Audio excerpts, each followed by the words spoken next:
Hi students, let's read this problem where it is given that three workers G, R and S produced 80 pieces, 100 pieces and 120 pieces of a product in May.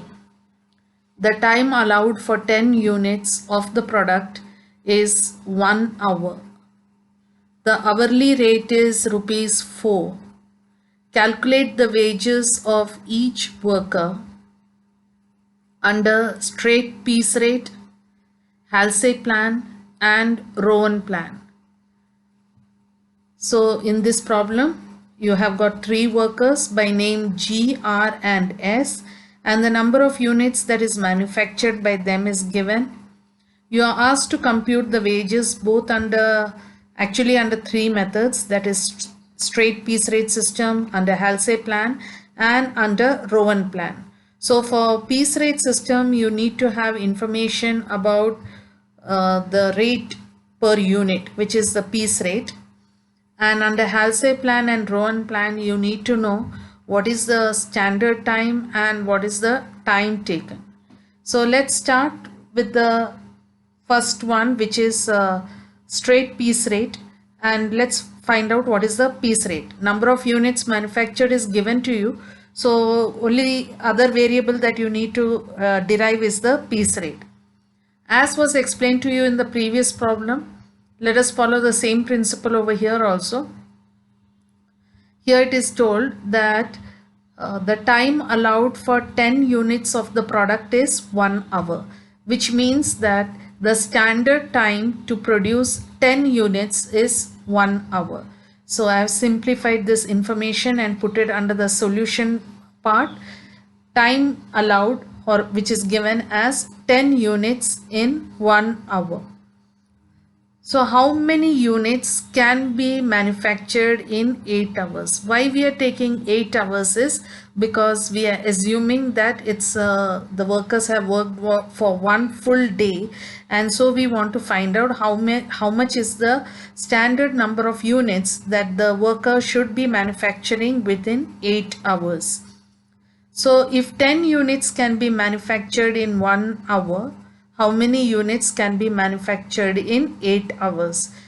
A point to be noted over here is, if at all the problem is not mentioning the duration of time for which the worker has worked throughout the day, then we assume that 8 hours is the period of time that the worker has worked in a day. General assumption is always 8 hours in a particular day. So 10 units in an hour he has to produce for getting the standard output. How many units then in 8 hours? In 8 hours we get through cross multiplication the answer as 80 units. 80 units must be produced within 8 hours. Now for 1 hour they have given us information that the amount of wages that is paid is rupees 4, which means, in other words, that for 10 units the wages paid is rupees 4. If 1 hour the standard output is 10 units and the payment of wages is rupees 4, then that means for 10 units the wages is paid as rupees 4. This was also worked out in the previous problem, and I hope you have looked into that. So if for 10 units the payment is rupees 4, then what is the amount which will be paid for 1 unit? To get that, we do a cross multiplication and we get the answer as 40 paise. This 40 paise is the piece rate. So far in this problem, what we have worked out is the standard production per day, and the answer for that is 8 hours. Standard production for a day is 8 hours, and standard time is 8 hours in a day, and piece rate is 40 paise. Now they have told us in the problem that Mr. G has produced 80 units.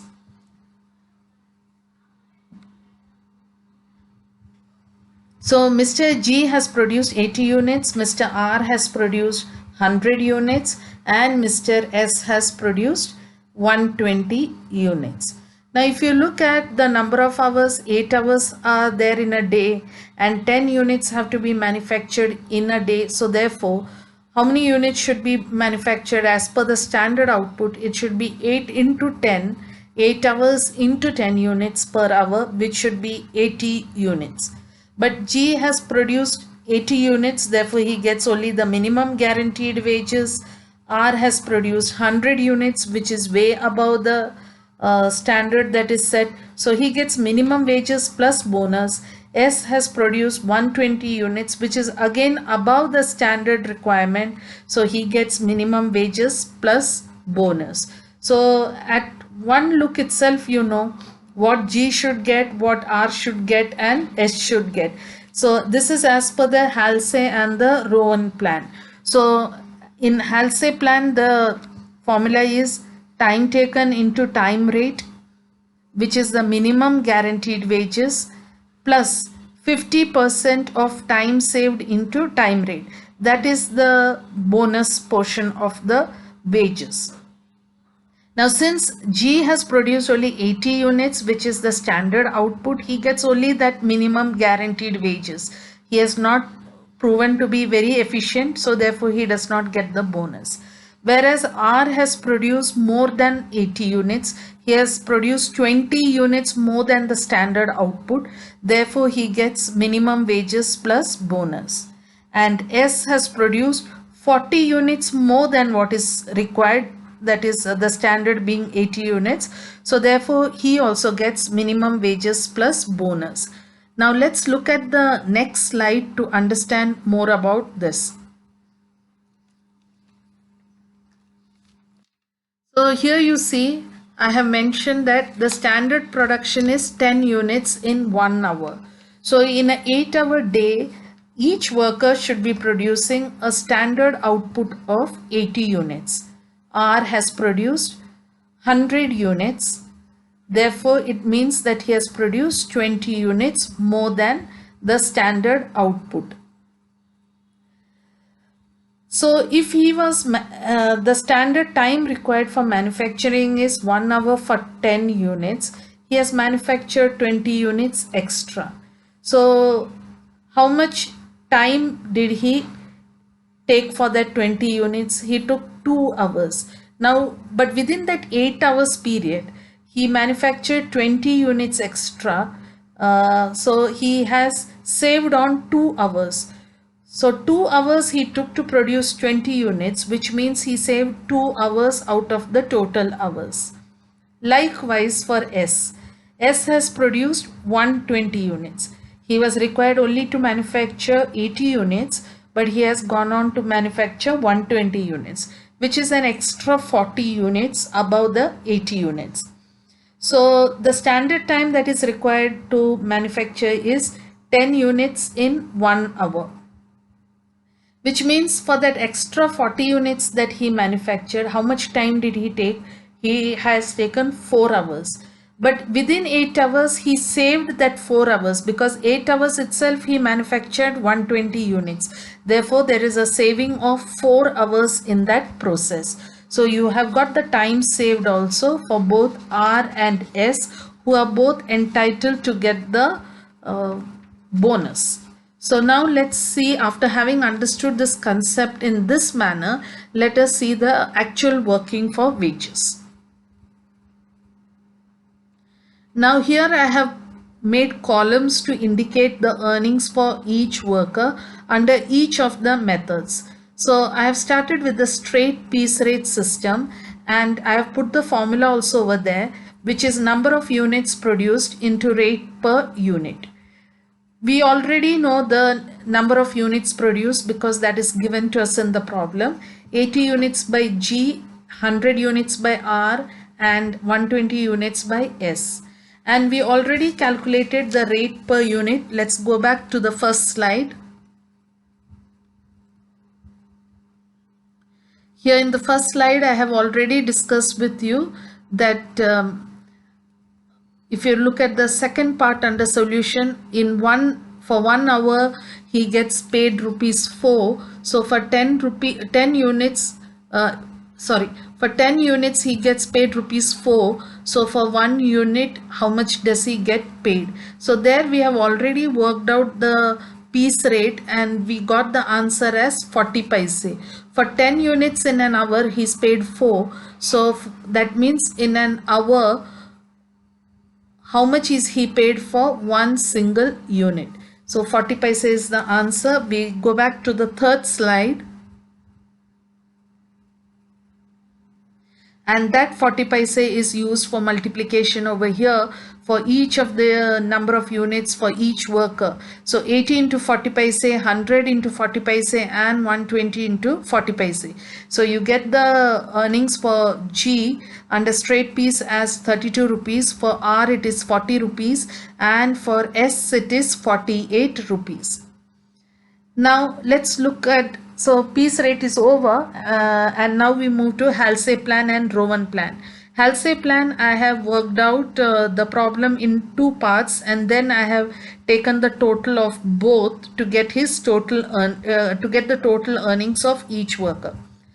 So the first part of Halsey plan is where each worker gets the minimum wages, the formula for which is time taken into time rate. Time taken is 8 hours. Time rate we already know because hourly rate is given in the problem as 4 rupees. So 8 into 4, 32. For all the workers it's the same. 8 into 4 because each one has got 8 hours time to do the work. So time taken, and each of them have worked for the full 8 hours. So time taken 8 into 4 rupees per hour. 32 rupees is guaranteed wages for each of the worker. Bonus part of the formula is 50% of time saved into time rate. Now Mr. G has not saved on any time because he has manufactured just the required amount of output, which was 80 units. So he did not do anything extra. He did not go beyond the standard output. So his time saved is 0 multiplied by the hourly rate, which is 4 rupees. Anything multiplied by 0 is 0. So 50% of 0 is again 0. Now for Mr. R, he has served on 2 hours time. Let's look at the previous slide. See here, he has worked on, he has saved 2 hours because he has manufactured 100 units. R has produced 100 units and it takes around 1 hour to manufacture 10 units. So if he has manufactured 20 units extra, that is 80 plus 20 gets you 100. So 20 units extra he has saved on 2 hours. So therefore time saved is taken as 2 hours into 4 rupees. 50% of 2 into 4 gives you 4. Therefore bonus for R is, I come back to the next slide. So 50% of 2 hours is saved by R multiplied by 4 rupees per hour. 2 into 4 is 8. 50% of 8 is 4. This is how you get the working for R.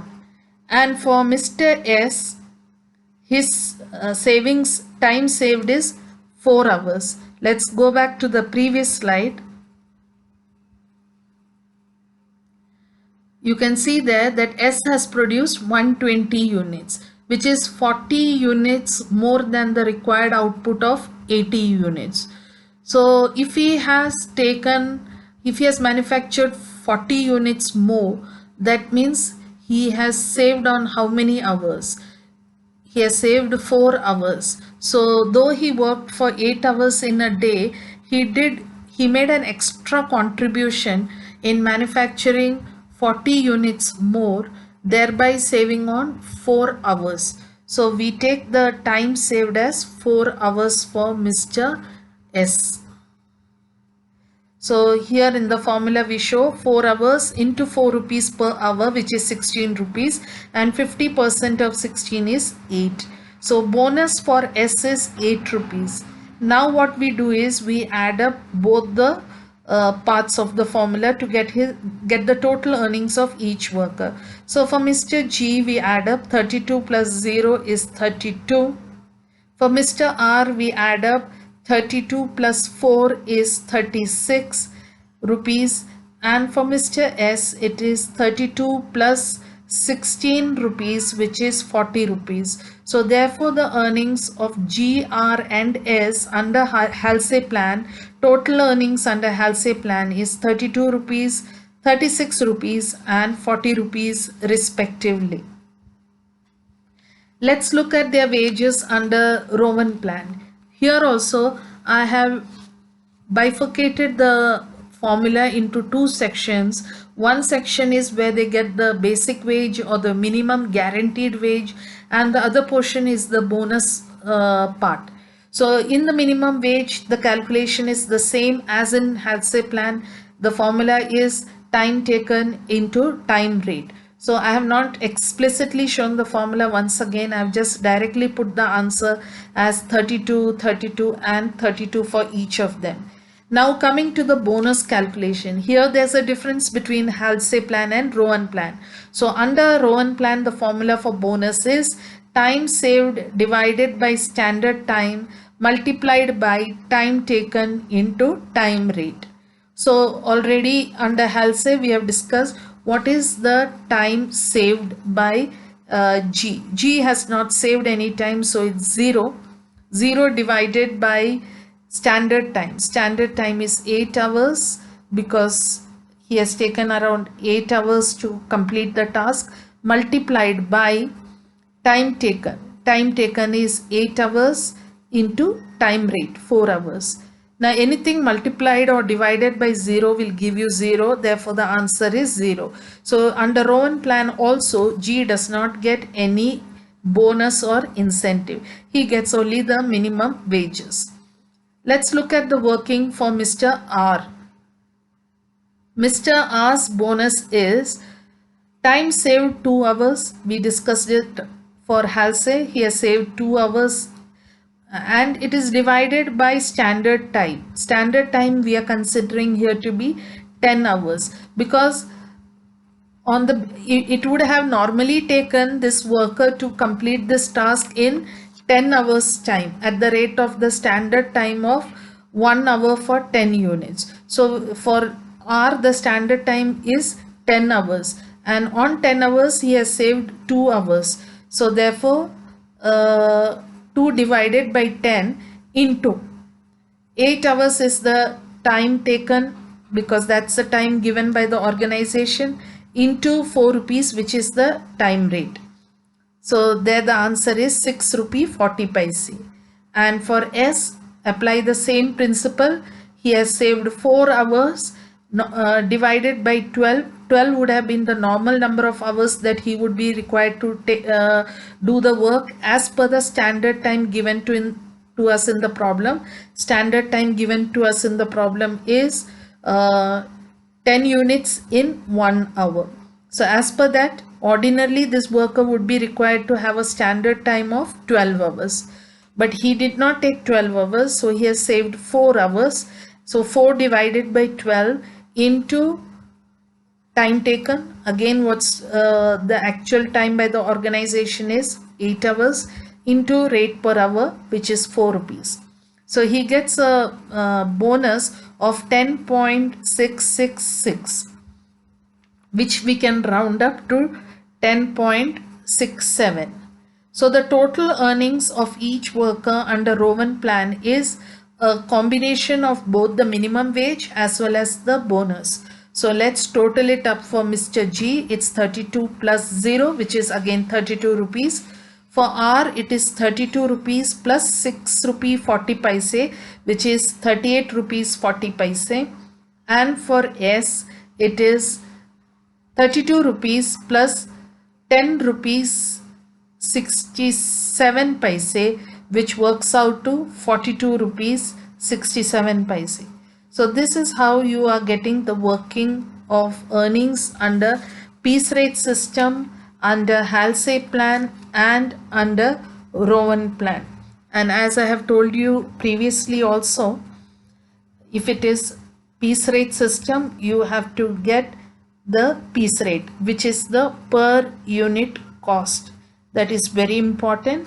And if it is Halsey plan and Rowan plan, you should know what is the time taken and what is the standard time as well as the time saved. So here in this problem, the information is not given directly to you about the piece rate or the per unit cost. We had to find it out. Similarly, no direct information was given to us about the time taken and the standard time. So in this, some problems directly tell you what is the standard time and what is the time taken. Here they have told us that, of course, they have told us that the time allowed for 10 units is 1 hour, which is again a standard time. But how we apply that in real is a little different from the previous problems that we have worked out. So I would expect all of you to practice problems of this type from different textbooks, and these are commonly seen problems in the exams. Hope you have all followed it. So goodbye for now and see you in the next video. Thanks for listening.